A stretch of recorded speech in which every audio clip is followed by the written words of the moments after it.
খুব ৰাতিপুৱাই মোৰ ওচৰৰে আমাৰ সেই অঞ্চলৰে সকলোতকৈ বৃদ্ধ বাহাদুৰ দৰ্জী ডাঙৰীয়াৰ হৈ ৰাতিপুৱা মোৰ ঘৰত তেখেতৰ সহধৰ্মিনী প্ৰেমাৱতী দৰ্জী হৈ মোক জনালে যে আমি বাবৈ বুলি মাতোঁ, এনে বাবৈ নাই।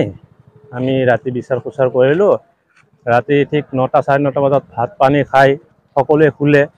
শুই 11টামান বজাত আমাৰ আইতাজনীয়ে প্ৰেমাৱতী দৰ্জী পেচাব কৰিব উঠাত আমাৰ বাবৈ বিচনাত নাই, অৰ্থাৎ তেজ বাহাদুৰ দৰ্জী। তাৰপিছতেই তেওঁৰ নাতি বোৱাৰী আদি কৰি বিচাৰ খোচাৰ কৰিলে, কিন্তু ৰাতি তেখেতৰ কোনো সন্ধান পোৱা নগ'ল। ৰাতিপুৱা যেতিয়া ৰাতি পুৱাল তেতিয়া আমাৰ ওচৰৰে আমি সকলোৱে বিচাৰ খোচাৰ কৰিলোঁ। বাবৈ এনেও আলহী ঘৰত ওচৰে পাঁজৰে গৈছিল, সেইবিলাকক ঘৰতো গ'লোঁ, যাই নাই নেপালোঁ।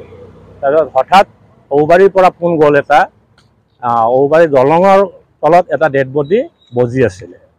তেতিয়া আমাৰ মানুহখিনি আহি চালে, হয় তেখেতৰে এই বডিটো। তাৰপিছত পুলিচক খবৰ দিয়া গ'ল। বৰ্তমানো OC ছাৰ আহি আছে।